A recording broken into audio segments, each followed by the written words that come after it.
Tak a sme tu, v kľude sa zlož, myslím, že tu zostaneme na noc. Je mi strašná zima. A kľud, robíme nejaký oheň, bude lepšie. A trochu sa zohrejeme, uvidím, čo tu mám, čo nemám.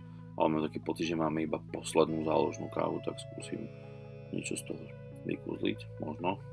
Neboj sa, napij sa niečo teplého, zohreješ sa, bude lepšie. To som zvedavá. No, myslíš, že v tomto vetre niečo zapálim? Dúfam, že sa ti to podarí. Som smenná, je mi zima. Neboj sa, už to bude. Posledná káva. Ale s cukrom a mliekom. Podelím sa. Ber si z toho to dobre.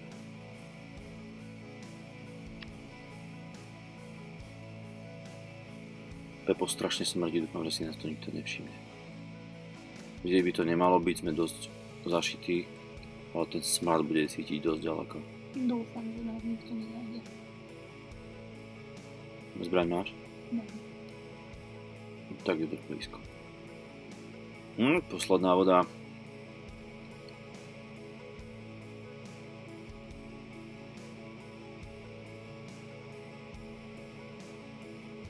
Jop, horíme. Idem si hľadať aspoň nejaký. No jasne, poď píše, zahraj sa. Tento hrnček na ten nahrievač veľmi pasovať nebude. Mal som čas kúpiť niečo rozumnejšie. A sieťa, ktorá na tom bola, sa stratila. Aspoň niečo. No, robíme si kávičku.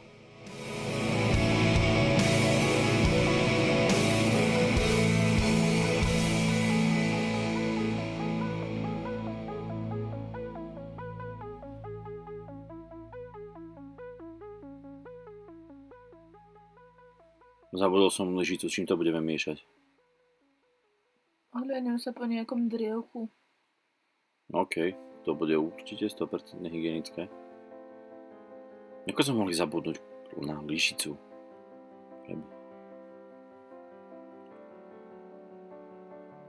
Poď k tomu ohňu bližšie, je tu celkom dosť teplo a smrdí to tak, ako som povedal, že to bude smrdieť. Idem si zohrať aspoň ruky.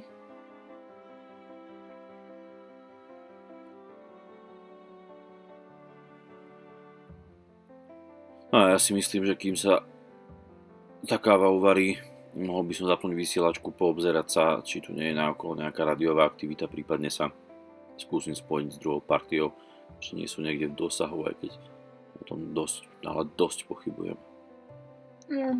Myslím, že si namiesto 800-eurovej vysielačky mohol radšej zaobstarať poriadne spacáky, aby nám teraz nebola taká hrozná zima.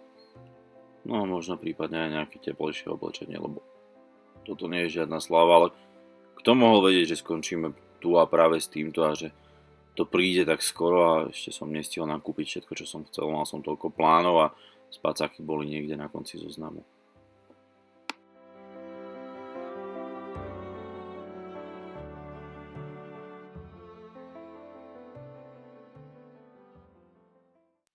Ahojte. Väčšina z nás rieši také tie svoje preppingové záležitosti nie naraz, ale nejako postupne. Hlavne to bude asi dané finančnými možnosťami každého z nás. A skrátka dobre, nedá sa asi nabehnúť niekde do obchodu alebo na nejaký e-shop a začať kupovať za radom všetko, čo by nás napadlo, čo si myslím, že by sme mohli potrebovať alebo čo určite potrebujeme. A chcel som takým nejakým spôsobom sa podeliť aj o svoju nejakú skúsenosť a dať taký tip pre všetkých z vás, ktorí práve nákupy preperského vybavenia riešite. Skrátka dobre, treba si dať nejaké také priority a také nejaké línie tej výbavy a možno by to pomohlo trošičku tým prepovacím aktivitám. O čom hovorím? Raz mi jeden z vás napísal, že tú výbavu treba tak nejako mať v systéme matrioška, to znamená začať od najmenšieho a postupne dochádzať k väčšiemu. Ja som sa s tým tak nejako stotožnil a napadlo ma v podstate dať taký tip aj vám, začať kupovať veci alebo dávať dokopy veci, lebo nie všetko si musíte len kúpiť. Veci, ktoré za prvé budete nosiť stále každý deň pri sebe. To znamená dať si dokopy kvalitné, dobré EDSčko, lebo to EDSčko je podľa mňa základ každého prepera, proste to, čo máte pri sebe každý a jeden deň bez výnimky.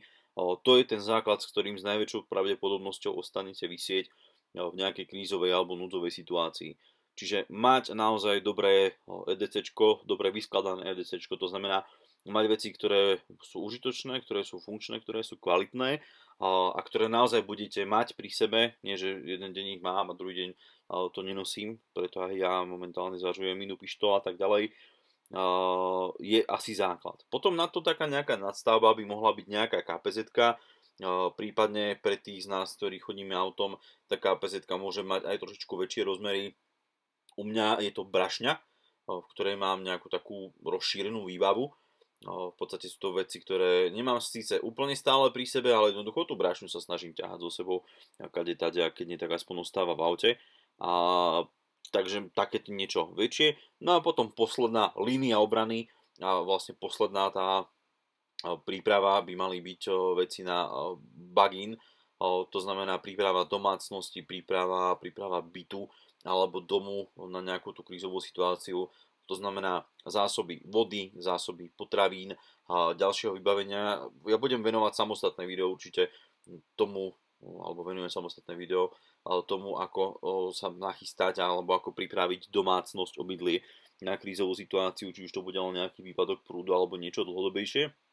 A čo si ja osobne myslím, že by nemalo v domácnosti, pripravenej domácnosti alebo domácnosti prepera chýbať. Takže také tri nejaké línie by som vnímal v tomto.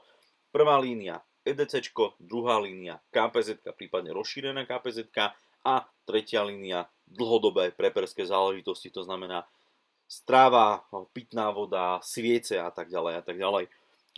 Čo by sme tým mohli dosiahnuť, docieliť, je práve to, že dostaneme také nejaké súrodé vybavenie a aj keby napríklad, ak mám už vyskladané, čo ja viem, EDCčko a na druhý deň príde naozaj nejaká katastrofa, s tým EDCčkom sa nájdem, to EDCčko už mám a to už mi nikto nevezme v úvodzovkách, nezostanem holý bosý.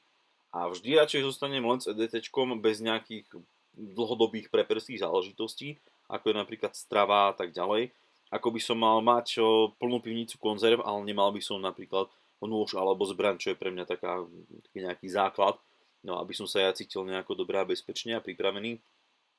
A tým pádom nám to pomôže nejako rozumne rozvrhnúť peniažky a nestane sa nám to, čo sa stalo nám s priateľkou v tom ukážkovom videu krátkom, že mal som nejaký taký ten dlhodobý projekt, dlhodobý prep a nemal som základné veci, základné vybavenie. Takže možno taká malá idea na zamyslenie.